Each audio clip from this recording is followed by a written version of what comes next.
Trusted equipment backed by service. Safer patient outcomes begin with the right equipment and the right partner behind it. That's why we created the MVP program, our commitment to being your most valuable partner in every procedure. When you start using IMP patient protective pads or SteriBump, our sterile surgical bump, you unlock more than just great products. You gain discounted repairs to keep costs down, free loaner equipment to keep you up and running, product discounts to maximize your investment, a 1-year new product warranty, and the exceptional service and support you've come to rely on, delivered by a team that's with you every step of the way. It's more than just a service plan.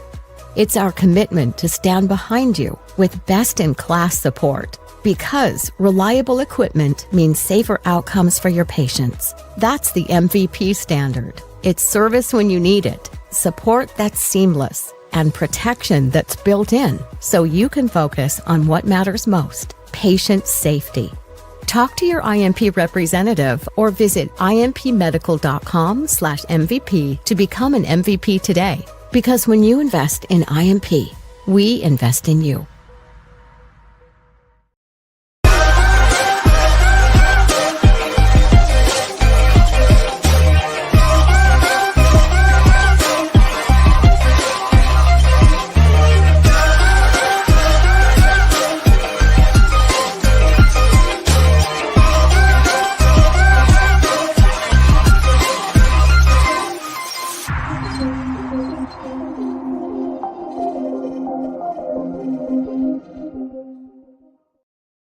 Family, welcome. It's 8 o'clock. Y'all know what that means. It's time to talk. Big shout out to IMP. Again, if you have not reached out to them and you have not joined the MVP program, what are you waiting on? Top-notch service, the loaners, the savings that you get just for being a member. That's what I'm talking about. Have you reached out to them and have you took your rightful spot among the most valuable partners? Let's do it. Big shout out to you for being here again, family. We've been going strong. The reactions, the comments, taking the test, getting your CEUs. It's been off the chart, and I want to say thank you. I appreciate each and every one of you that makes this a success every week.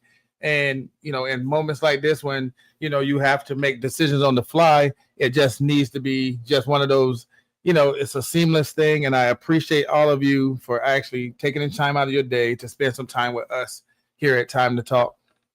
Well, today's show is going to be challenging how you think about training. We've always heard the phrase training is for the newbies, but what if that mindset is quietly hurting your department? What if the people with the most tenure are the ones carrying the biggest blind spots? Today, I want to break open those myths about the experienced techs don't need training. And we're going to be asking some uncomfortable but necessary questions. Are we assuming too much? Are we letting bad habits go unchecked? And how do we build a culture where learning never stops, no matter how long you've been in the game doing this? I want y'all to all buckle up, because tonight's show is not just about onboarding. It's not just about newbies, not just about seasoned techs. We're talking about elevating your entire team with what we can do through training. That's what this whole episode is about. And when we say that, do we assume that the experienced people know? So that's why you tend to focus more on the new people coming in the door. Let's digest that for a second. When you're thinking about your onboarding programs, when you're thinking about training in itself, do you really count your seasoned techs as true techs that need the same type of training? Or do you say they know it, so I'm focusing on the new people that are just coming in? I saw Kamala. Hey, thank you for being here. Welcome. What do you do in those situations? After the tremendous, engagement and things that we had with Lisa Money, who was an educator that we brought on, And she was talking about, training and how, that affected the department and what do you do in those scenarios. I decided that, hey, let's throw a curveball to the family and let's bring her back, because being an educator that's in that position that has new people, students, experienced staff, everybody under your radar, I thought, like, let's bring an educator back on, and keep that momentum going. But now I want to know, we talked about creating SOPs. We talked about policy is not a poster, but now let's talk about what are you actually doing with those newbies versus those experienced techs. So family, you've seen it here before. Can we welcome back Miss Lisa Money? Hello. Hello. Welcome. Thank you for coming, and definitely thank you for popping in on the fly and seeing how you can help us with this. And let's talk about not just the newbies, how training fails your experienced techs. Again, I know you've been here before, but for the people who didn't get to see you last time, can you introduce yourself and talk a little bit about Lisa? Sure. So thank you for having me again. Hey, family. My name is Lisa Money. I am a sterile processing educator over a health system. I also teach the programs to new people wanting to get into our industry. I have my own business, Sterile Processing Universal. And so I've been teaching for a very long time. I've been an educator since 2011. I ain't saying how old I am, but I've been in this game for over 20 years. So I might be a little OG in the streets. But yeah, so I've been doing this for a while. So I do see both sides of it. I do teach new people coming in as well as seasoned techs. And there is a difference. But yes, I can talk from both sides. So family, there you have it. So what better person to speak about this than somebody who's been in the game a long time, who's seen experienced techs, who's now dealing with new techs coming in and students. So when we add that added wrinkle in of not even somebody that's experienced, you're talking about somebody coming in the door who doesn't know anything versus somebody who might know a little bit of something because they've already got their certification, to somebody who's been doing this a couple of years. So we're going to hit on all of those topics. So first, right out the gate, Miss Lisa, how often do we assume training is only for new hires, and what risk does that create for experienced technicians who may have had outdated habits or even miss some of those crucial updates as our industry keeps changing? Too often than not, I find that people do tend to think, well, since so-and-so has been here for 5 years or they've been in the industry for 25 years, they should know these things. And I find a lot of times that they don't, or maybe they forgot. You think about it, okay. 25 years ago, I took the test back then and what I learned, and maybe I could be a tech that's been working in the same health system the whole time. Maybe I was fortunate enough to keep the same job. I haven't really had a need to go outside of my comfort zone. So I'm only operating off of habit and off of what I used to know, but not necessarily what the new industry standards are. And so we might assume, well, if you've been here so long, you must know everything.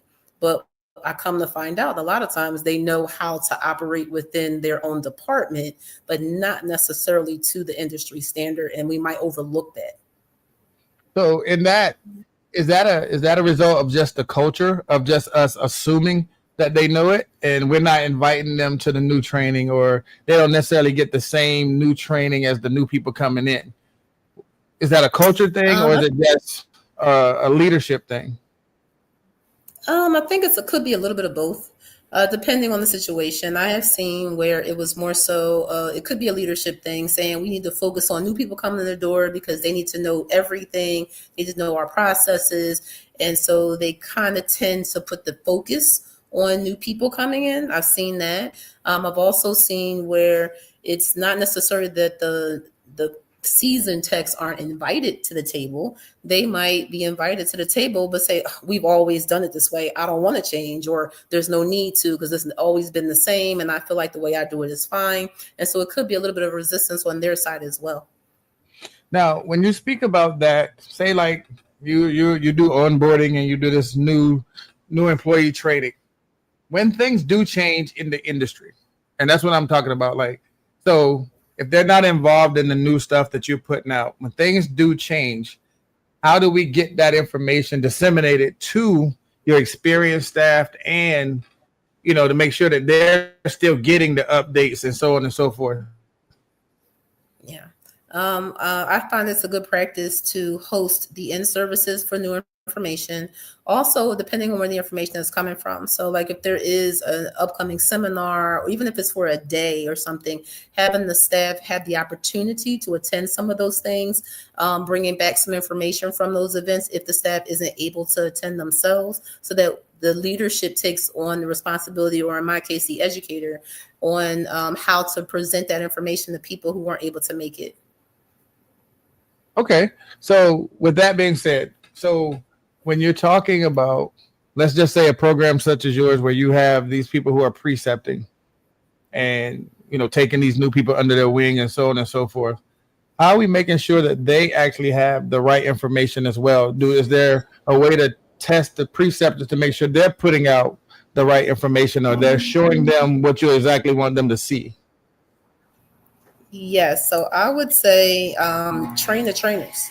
If I'm going to have someone precept for me, or trust them with the information and say, hey, I can't be everywhere all the time, right? No leader can. You got to be able to trust staff, trust some of your preceptors, or even your first line supervisors and managers to be able to handle giving out that information. So there should be some type of, in my opinion, like a training program, or just a way to refresh and get that information to those individuals so that they can cascade it down to the rest of the staff. Okay. I like that. So we're doing train the trainer episodes. You're keeping constant updates to the training itself, and you're just keeping everybody involved. And that's not even just a leadership down. That's everybody, including your trainers, your preceptors, everything, right? So how much of that, and this is the follow-up to that. We've done everything we can as far as, we don't want to assume that they know, so we're trying to get them involved. We are updating materials as we go. And what ways can experienced staff unintentionally resist that new training? And how can leadership address this without alienating that staff? How can they unintentionally resist the training? Yeah. Well, I'm not sure about unintentionally, but I've seen where they totally ignore you, or I've had people tell me to my face, I'm not doing it that way. Like they literally just say no. So I don't know the unintentional side. I haven't had that luxury, but for the ones that I have dealt with that resist in some way or another, I do my best to coach again, kind of do some reiteration training. We're going to do this again. Let's get on the same page, everybody. But at some point it becomes responsibility. Everybody has to take on their own responsibility for their own personal and professional development, right? So if I'm giving you the information, I'm giving you the tools, can't really make you absorb it, but at some point compliance is going to be necessary. So depends on the situation, but there are times that we have to kind of go the other route, but I prefer just as coach and get it done, right? Let's everybody do the right thing.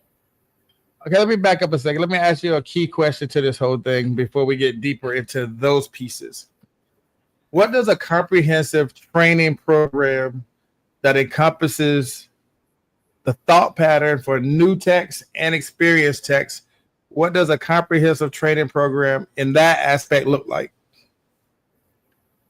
Well, you have to have elements that, for new techs, I've found that they're thirsty for information, right? So it's a little bit easier to give them information because they have nothing to kind of gauge against it. It's like, this is what I got. So for them, it's a little bit easier for me to train.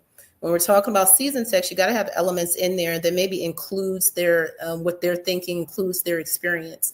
I find that a lot of times, sometimes it could be a situation where seasoned techs feel like they're not a part of the process, right? They're being told what to do or told what the new thing could be, when they're like, well, I've been doing this for 100 years. How are you going to tell me what's new? Versus being a part of the solution, being a part of the process on how to get the information or where it's coming from, and maybe including that information along in the training program with everything that you're trying to show them might get their engagement, right? You want them to buy into the idea, not just be told what to do.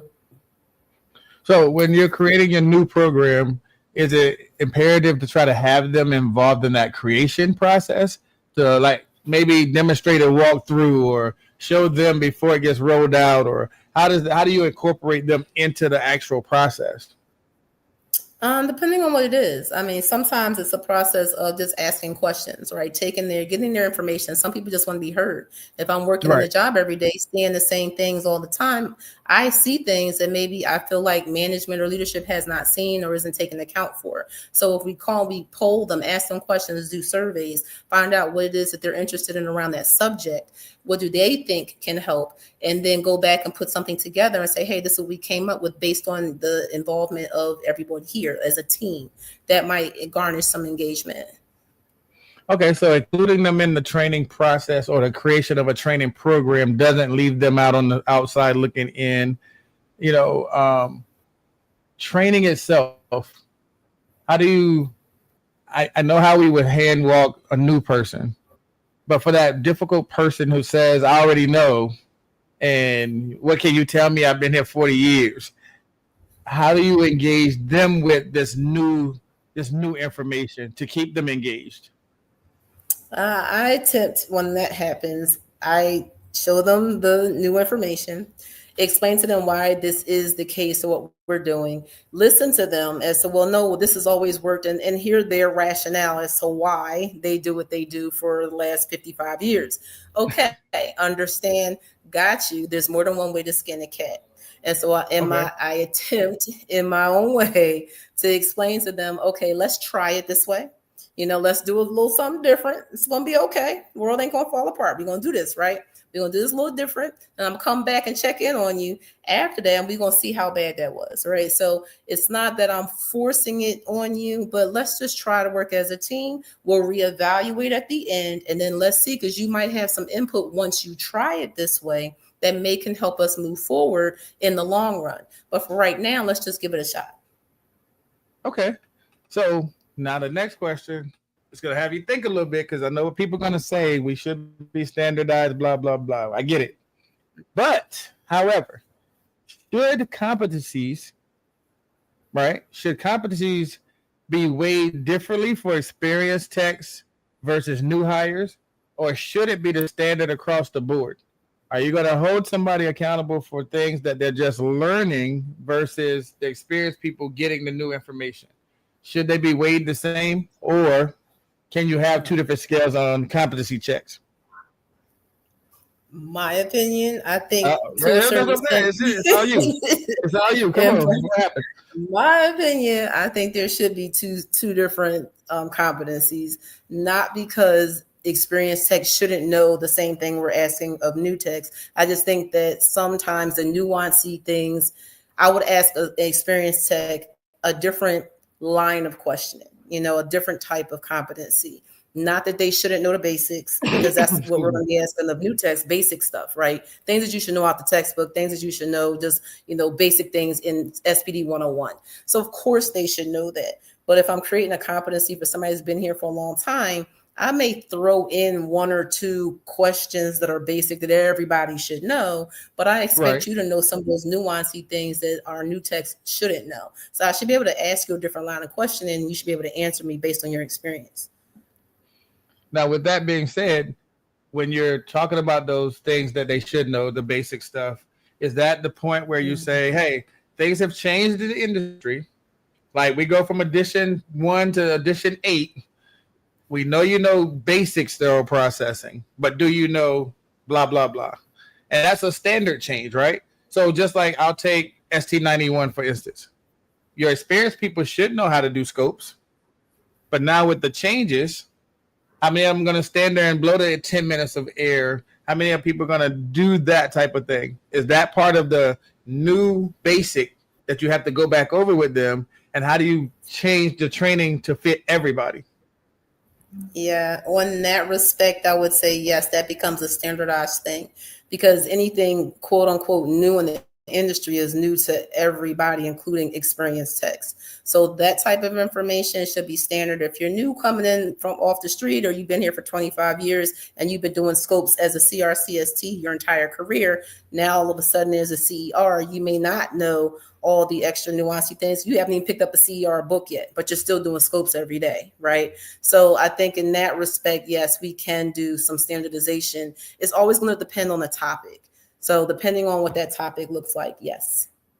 So from an experienced tech perspective, you can't tell me how to do scopes if I've been doing them 30 years. So what your competency is supposed to tell me? So you have that type of tech. You do have that type of tech. Then you have the tech like, I'll get to it. Then you have that tech that wants to know. When you have 3 different type of experienced techs, what do you do in that situation? This is training that everybody's probably seen. I mean, everybody's dealt with these type of people. At some point, you've had this type of tech. It's always going to be that one tech that knows it all. There's going to be that tech that, will say what they need to say while they're in front of you. And then you have that tech that's just like, yeah, I've been here too long. I don't need to do that. Yeah. And so there's always all those in the room. In that case, there is some standardization that's going to be required. Everybody listen, we're all here we all got to do scopes, right? There is one way, that's the right way. There's Johnny's way, there's Betsy's way, and then there's the right way. We definitely have to follow that. So if the book says do it this way, or the IFU says do it that way, there really isn't any wiggle room. So whether you've done it 100 years your own way, and then we come to find out it was the wrong way, we can't go with that. So that one tech that's like, I ain't doing it that way, that's the one we're going to have to work with. That's all. I mean, it happens. And this is where I guess my good friend, Miss Green Golden, says everyone gets re-educated. We're not leaving anybody out. Everybody gets re-educated because that's where it starts, right? We can have that tech that says they're not going to do it. We're going to have this tech that say they have a difficulty doing ABC. And then, yes, if we're retraining to a standard and everybody's getting brought up to speed to what that new standard is, do you have any exceptions? She also says everyone is trained at same level set. Your standards, no multiple choice. Set your standards, no multiple choice. So there are no options when it comes to what is the right thing to do. How do we get everybody on the same page? We don't give them a multiple choice. This is the way you're supposed to be doing it, and that's it. And that's where we get into this. When you talk about the newbies, you're going to be showing them what you expect of them, right? What their job should entail. Yeah. But then you have that set of people that's been there who has, this is the way I do it versus this is what they're asking you to do. Where do we draw the line right there? Because that tribal knowledge is dangerous. So where do you draw the line with, this is the way I do it, this is what they want you to do, when you talk about your training and you're bringing new people into a culture? Yes, I deal with this a lot. So it's a bit of a challenge because the new people, they only just want to do the right thing, right? And a lot of times I find when they're instructed to do things one way, I'm like, okay, if I personally show them how to do something, I walk away. I walk away for a little bit. I come back in a couple hours and they're doing something totally different. And I'm like, wait, what are you doing? And they're like, well, so-and-so showed me to do this. I said, didn't I just tell you to do it this way? And they're like, well, yeah. Well, why are you doing it another way? Because somebody or that tribal knowledge walked over and said, this is how we do it here. And it's totally wrong. And then I asked them, instead of saying it's right or wrong, I say, okay, why are we doing it this way? Well, that's because somebody told me that.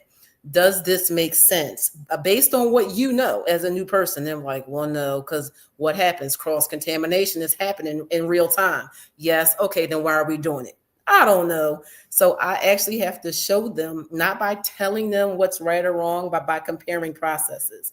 In this process versus the process you were originally shown, which process is going to be best for your safety and patient safety? And usually it dawns on them that what they're doing based on tribal knowledge was something that was against patient safety. Then when it comes to the tribal crowd that's giving off this information, I will either, depending on the situation, I'll go to them and say, hey, I need you to let the new people learn the way they're supposed to learn because everybody learns the same way. And we're not going to show them how to do this because you are promoting cross-contamination. Then I will also take it a step further. I will even, and I have done this, like literally in huddles, make announcements because I have to train students. Students are here to learn the right way. So we're going to let them learn the right way, one process. If you're not precepting today, don't walk across the room to decide to precept on your own. Like, please don't. So that's what I personally do. I'm not saying it's good or bad, but sometimes you just have to let them know, like let the students or the new people learn the right way before we start giving them crazy ideas. So I want to get this comment in because I really love it. It says we need to rethink our approach. Experience doesn't always mean expertise. I'm gonna let that soak in for y'all. Experience doesn't always mean expertise. We're gonna talk a little bit more about it right after this commercial.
Welcome back. We are here with Lisa Money, and we've been getting into experienced staff versus newbies and what the training process looks like.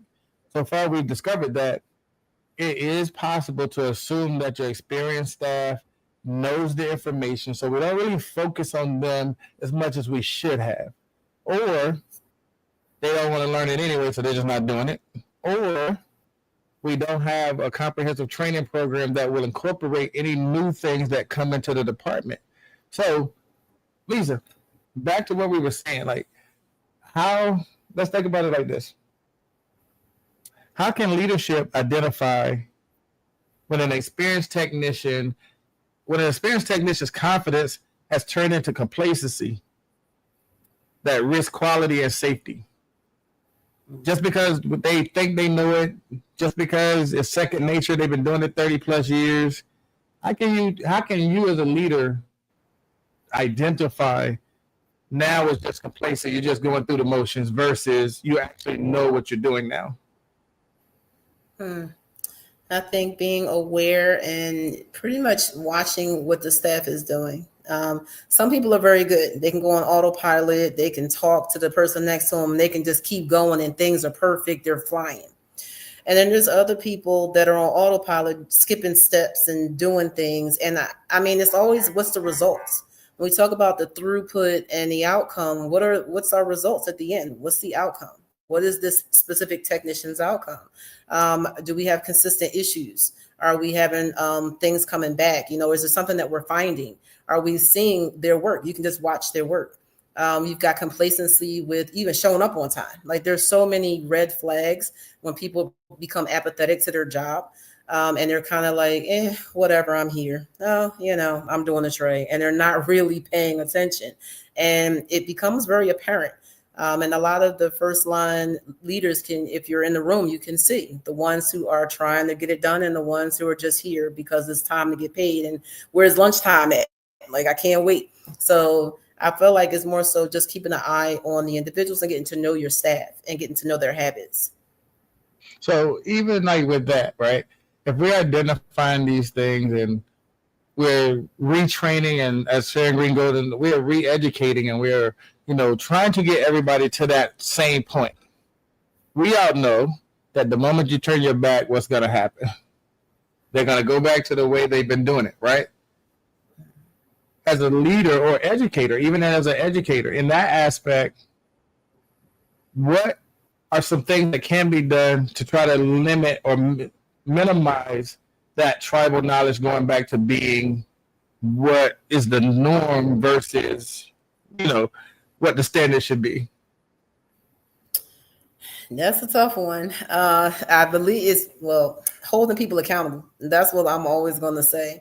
Because if we've trained you, we've retrained you, we've coached you, we've shown you, we've added you to the process, we let you buy into it. We've done all these things.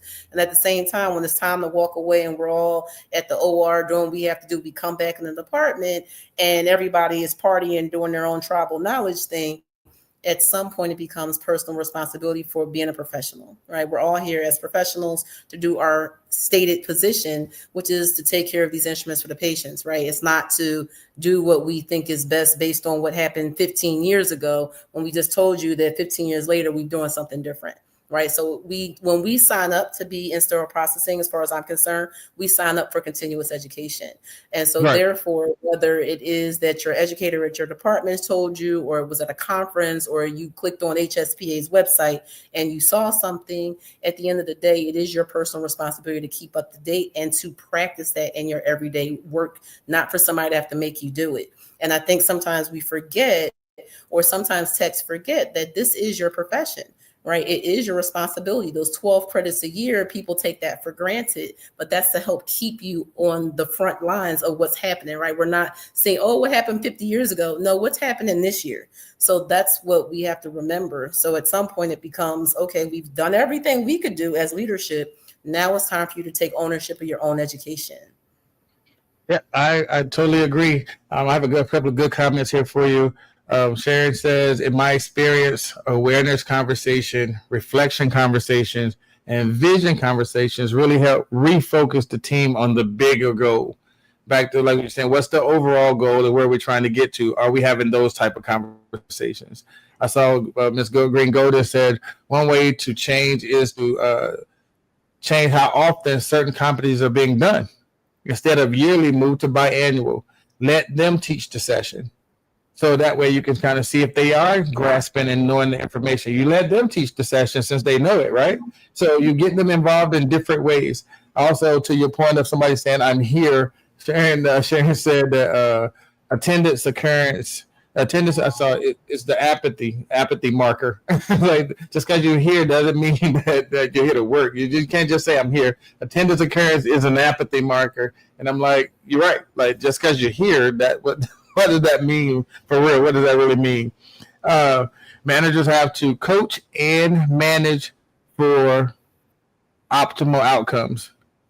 Again, when you're having to be a coach and you're having to be the manager, I mean, wear many hats. We talk about that here a lot. The many hats that you wear as a sterile processing person, even in yourself. You're the educator, you're a teacher, you're doing all these things. But when you're trying to put all of that into perspective, right? Do we leave people out? Does it fall short of what we're trying to reach because we're doing so many things? But are we training to that standard, as you said? Are we incorporating everybody in that? Let's talk about that a little bit more. I want to talk about that. What role does peer-to-peer accountability play in keeping experienced staff engaged? How does peer-to-peer work with that? Well, if you've got if staff is engaged in the process and they're engaged in the culture and what's happening in our department, then yeah, and I encourage my students and new staff to do this. If you see something, say something, right? Like, hey guys, we got this new concept, this new best practice out here that we have trained to, and we just heard the in-service. I see the person next to me doing something totally different. And then we have these conversations like, well, if I say something, am I snitching? Is that bad? They're not going to like me. And what I always tell people is your first responsibility is to yourself and your patients, right? You have to make sure your patients are safe. If you see something that someone is doing that's compromising patient safety, is going against best practice, you have a responsibility to say something. Now, you don't have to run to the manager, but you can at least go to that staff person and say, hey, we're training to do something different. So peer-to-peer, we do have responsibility because we're a team. And if one person isn't following what the team is supposed to be doing, or there's one weak link in the chain, then we all look bad, because the OR is not going to say, only Lisa did this. They're going to say SPD sucks and SPD did it, and we all are going to have this reputation, right? So we're all bearing the cost of a bad reputation for somebody doing something incorrectly. So we should all bear the responsibility of holding the team and holding the line.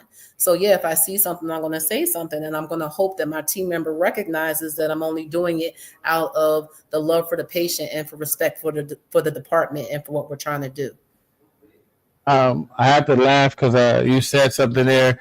I was watching the podcast recently, and Miss Green Golden, and I know she's here so she could laugh about it, but she said that something happened similar to something that her department happened, and you said the word snitching, and she said the lady said to her like snitches get stitches, and she had me cracking up about that. But people don't like telling on people. People don't like pointing out things because they do feel intimidated, or they may feel like, hey, now the department's going to turn against me and stuff like that. So it is a thing that, a culture that we have to build, that saying something is the right thing. Don't let somebody do something that's going to put a patient at harm. And if you're doing it wrong anyway, we do need to address it and bring it up. But getting people to that mindset that it is okay to say that the process is being followed. It's okay to say, hey, I mean, to your point, I've never been in a situation where they say this person did it. It's always SPD. It's always sterile processing did something. It's never an individual that they're calling out. It's always the department as a whole. And I don't think people realize that part. Like, they don't care that you did it. It came from sterile processing. So then we start doing our investigations, as we talked about with the policy, right? We talked about doing those investigations, and now we go back and we can drill down to a singular person. But when it comes to the OR, the floors, the clinics, it's always something that happened in SPD. So that's where we try to get around that part. Sharon said, tribal knowledge, she now gets a personal class from me or the educator. There you go. Like, that's another way to get involved. Like, if you see that person who refuses to let go of that tribal knowledge, do you have those one-on-ones? Do you have that, hey, we need to talk about your process? Some people are those conversations because the workhorses normally are the people who are using the tribal knowledge. As we talked about, that's the person that go in decon and can knock out 8 carts in 30 minutes, and you're trying to figure out how. But again, who's skipping steps? Who's doing things the right way? Who's actually performing the way we need them to perform? That's where those conversations will come in and be crucial to the success of a department. As an educator, when you're dealing with said individuals of that nature, right? When you're trying to correct the culture, when you're trying to improve on what you're already planning for your newbies or the new staff, as an educator, you have people that are consistently doing the wrong thing or consistently not doing your thing. Is that I get Sharon says have that conversation, but is that somebody that can change? Is that somebody you're willing to put a lot of time in to try to see about them changing? Okay. Well, can they change? I mean, anyone can change. Unfortunately, I've seen where people will just not change and they're willing to move on to a new position somewhere else because they just won't change. Now, that being said, that's not what we want, right? We want everybody who's been in the department and to change along with the new culture and to be able to get the new processes and do best practices for patient safety. So I'm never going to say, no, they can't change. Do we want to help them? Absolutely, we do. But sometimes a bad apple spoils the bunch. And so we don't want the old tribal knowledge to continue to kind of like fester and keep on infecting other people, right? We want the positive best practices to take over the culture. And sometimes when we're having a paradigm shift in the department, people are going to fall to the wayside because they just can't see beyond whatever's going on right now. And to Ms. Greengold's comment earlier, it's about showing them the vision. It's about getting them to buy into what the new goals are for this department, for the industry. And the industry is not where we were 100 years ago. So we cannot stay stuck in the past, or we will not move forward. The medical industry is always changing. So if we're not changing with it, then our jobs become stagnant. We can't have that. So unfortunately, some people will go along and see the vision and come with us, and some people won't. To her point, she says, I believe in removing the low-hanging fruit before we harm a patient.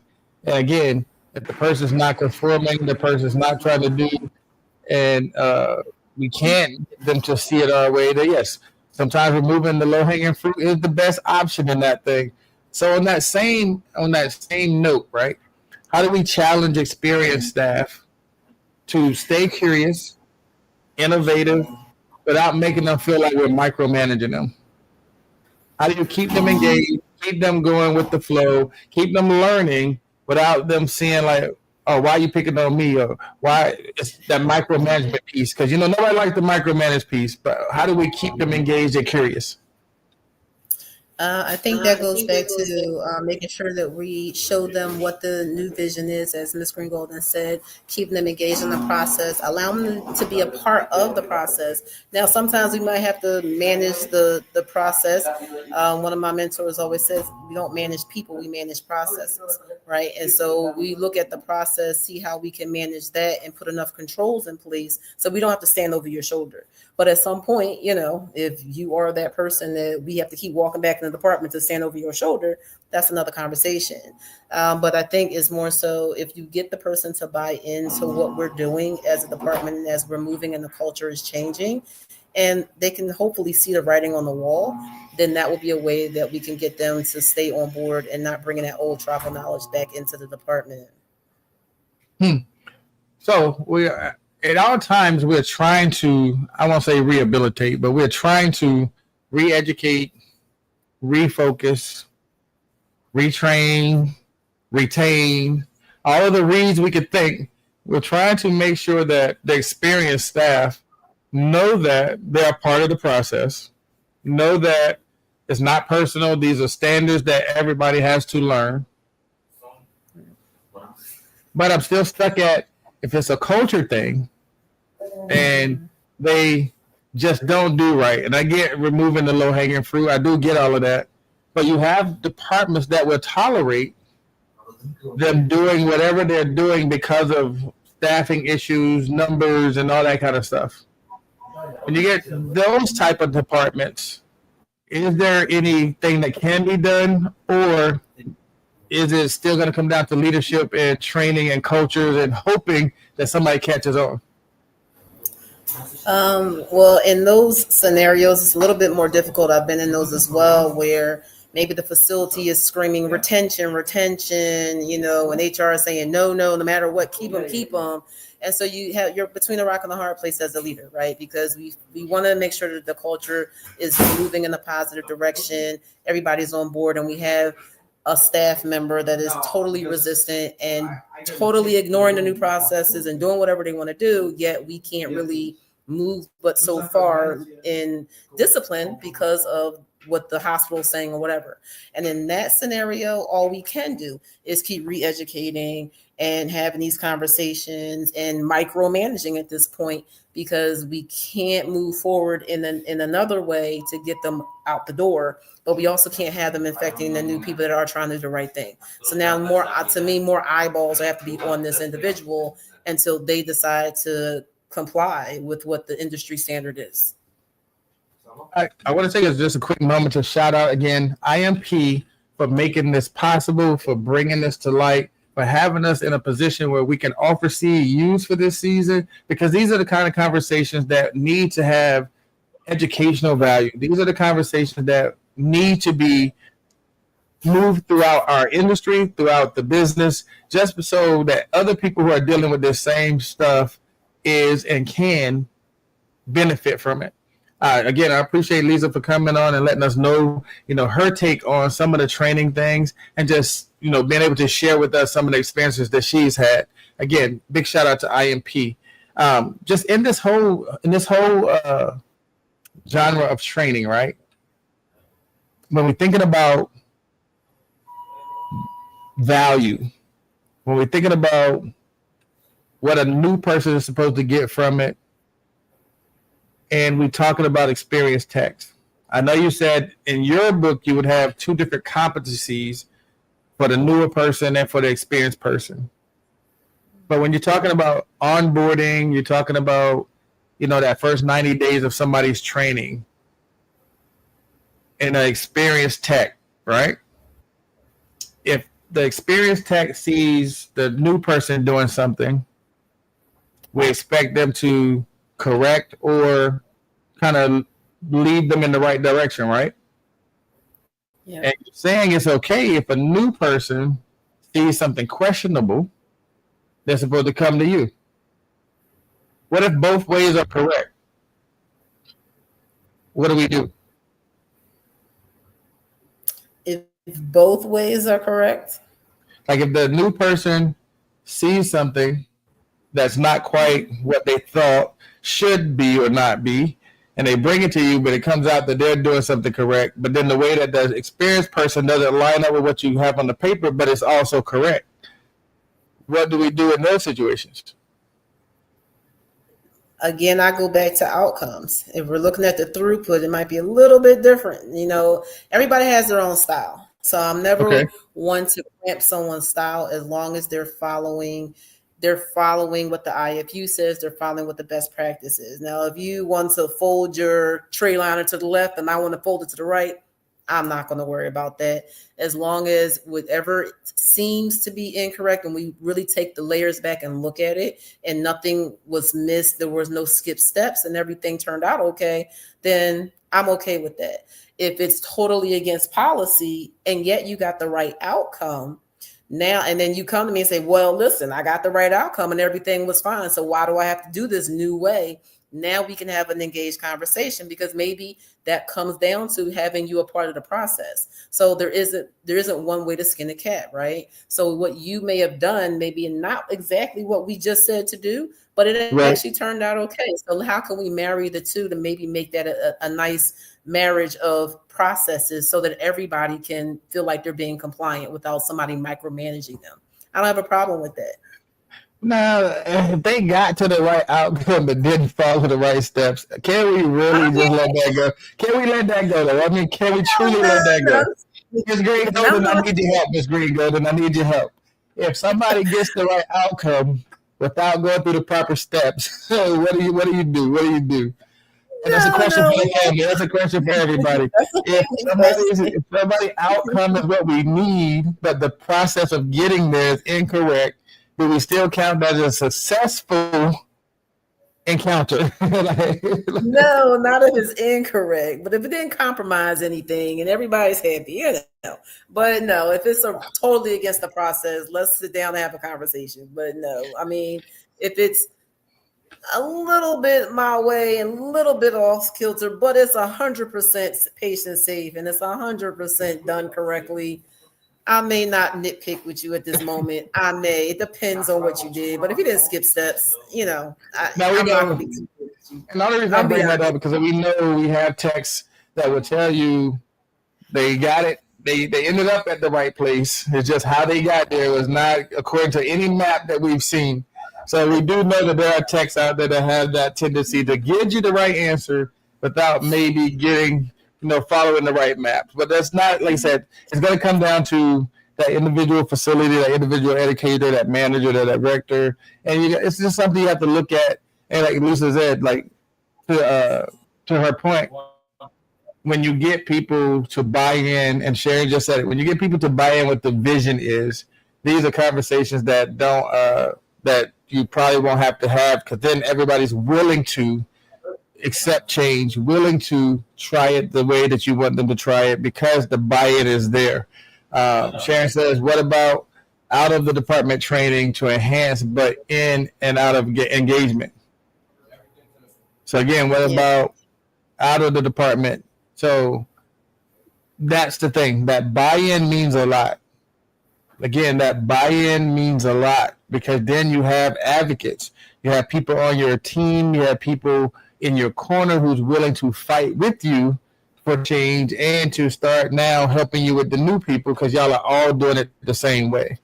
That is where it has to start. And I think Lisa said it, like that's when you're going to them and, you're going over what the changes are. You're asking for demonstrations back and forth to help understand the changes, but you're getting their input.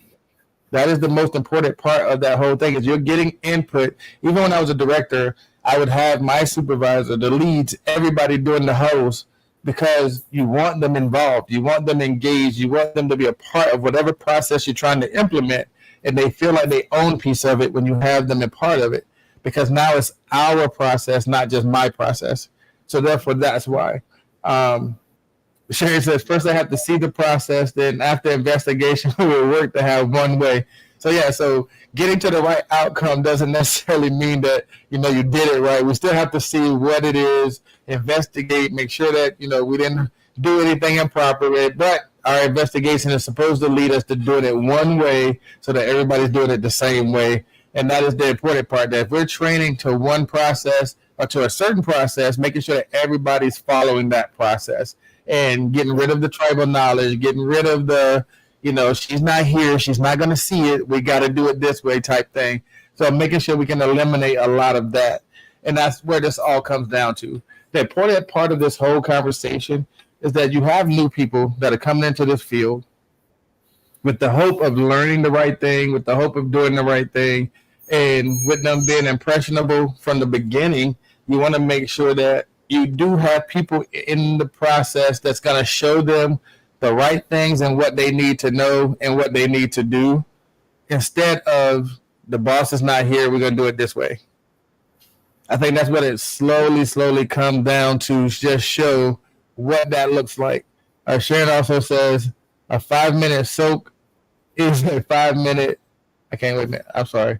A 5-minute soak is a 5-minute soak. You can't have another way it goes against the IFU.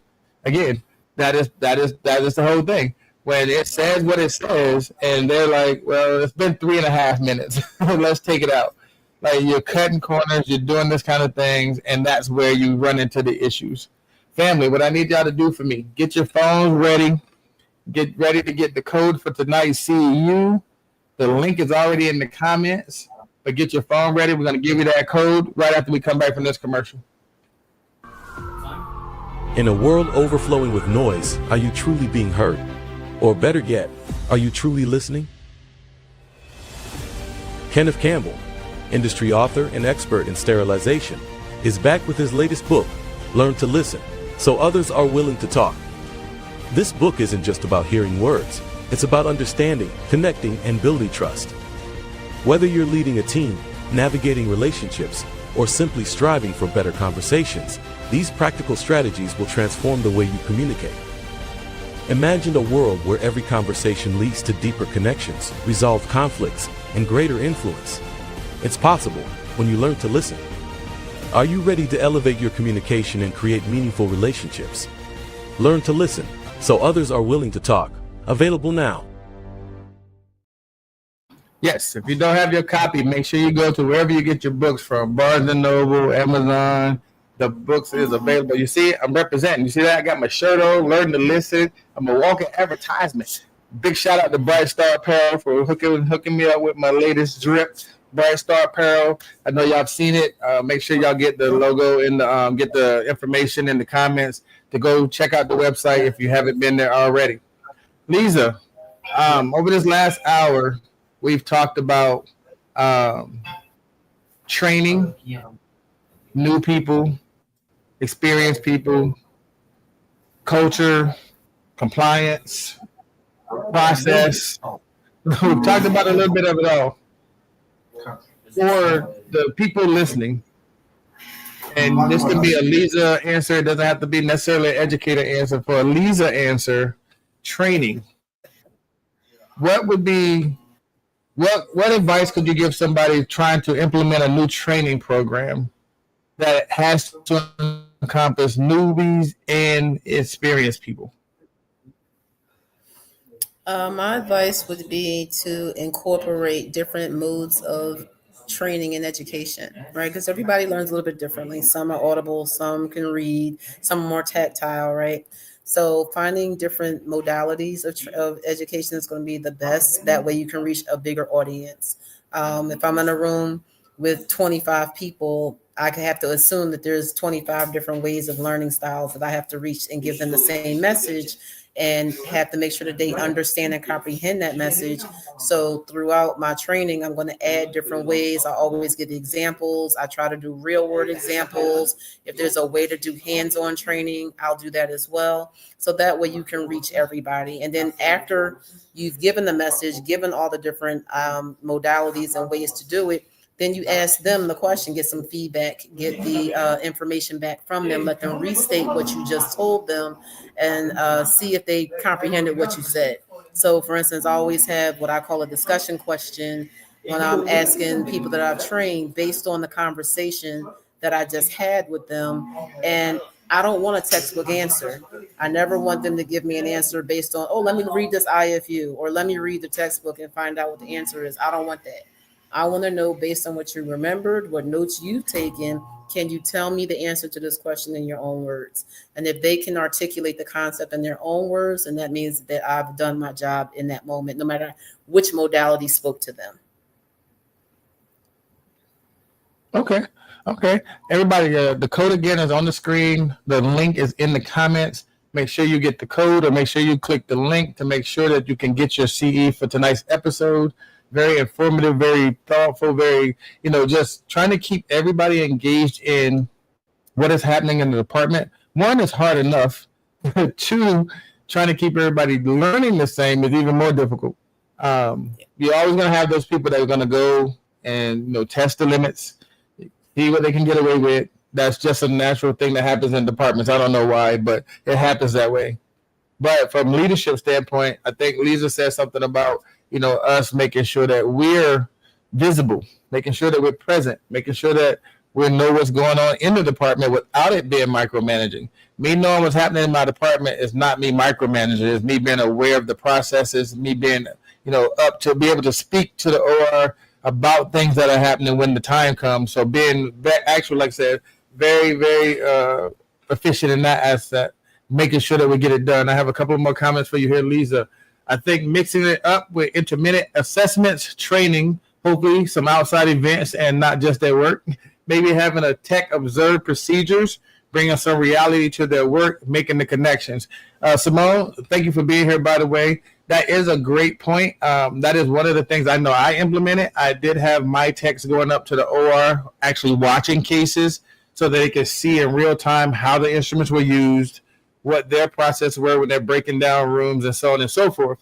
And I had the new nurses and new techs that came in. They were coming down to SPD and spending some time in the department as well, so they could see our process and our flows and how that work. So it's a comprehensive thing that does take both departments to want to make that a reality. So it does take some communication and the collaboration. So making sure that is a thing.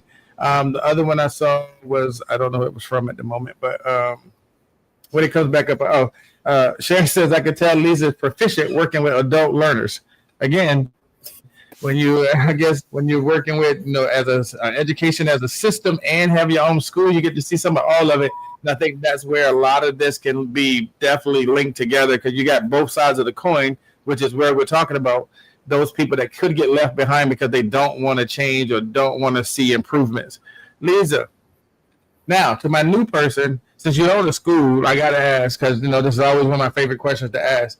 But that new person who's just now starting their career, embarking on this journey we call sterile processing, what advice do you have for them? I always tell them, which might sound cliche, always be open to learning and being coachable and teachable. Because at the end of the day, no matter how long you've been in, because a lot of new people feel like, I don't know anything, they're nervous, they feel like they don't trust themselves. And I always say, go with your gut. If it doesn't feel right, it most likely isn't. Ask questions if you're not sure, but be open. Learn to be discerning as well, because you need to be able to discern, I don't want to say good and bad, but the more knowledgeable techs and the ones who are just here and they're getting by, right? And so I always tell them, be discerning of who you're latching on to. When you find that good gem and golden tech, you stick with them. And be open as you go along in your journey. Don't forget where you started, because that's another thing. Like, everybody had to get their first 400 hours. Everybody had to get certified. Everybody had to have their first job in SPD. And sometimes it seems like more seasoned techs forget that. And when it comes to new people coming in, they're not as open to being a preceptor or training. So I always tell them, remember how you feel right now, because there will be people coming behind you. And one day when you're that seasoned tech, you want to make sure that you take them under your wing and treat them the way that you would want to be treated right now. So that's my advice I give to my students. Family, there you have it. Simone says she like it. Knowledge or nonsense, that's good. They like that. See, that's what I'm talking about. That's why we had to have you back, because I know that you get the people going.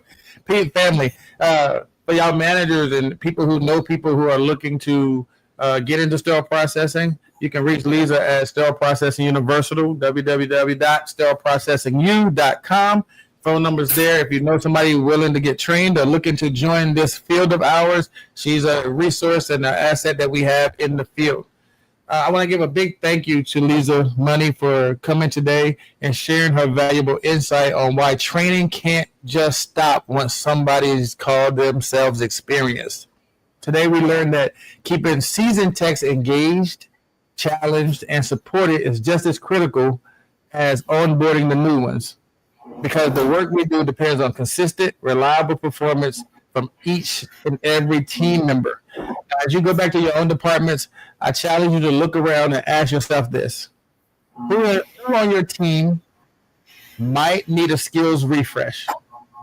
I know these are basic things to think about, but when you go back to your department, look around at who on your team might need a skills refresh. What assumptions are you making about what your experienced staff actually knows?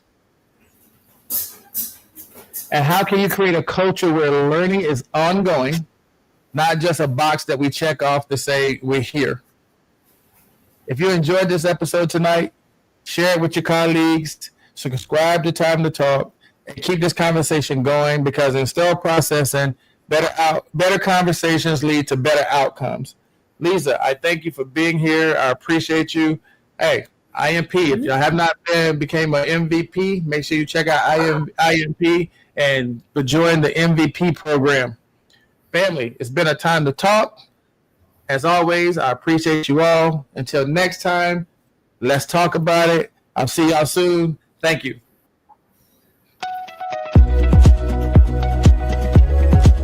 Trusted equipment, backed by service. Safer patient outcomes begin with the right equipment and the right partner behind it. That's why we created the MVP program, our commitment to being your most valuable partner in every procedure. When you start using IMP patient protective pads or SteriBump, our sterile surgical bump, you unlock more than just great products. You gain discounted repairs to keep costs down, free loaner equipment to keep you up and running, product discounts to maximize your investment, a 1-year new product warranty, and the exceptional service and support you've come to rely on, delivered by a team that's with you every step of the way. It's more than just a service plan. It's our commitment to stand behind you with best-in-class support, because reliable equipment means safer outcomes for your patients. That's the MVP standard. It's service when you need it, support that's seamless, and protection that's built in so you can focus on what matters most, patient safety. Talk to your IMP representative or visit impmedical.com/MVP to become an MVP today. Because when you invest in IMP, we invest in you.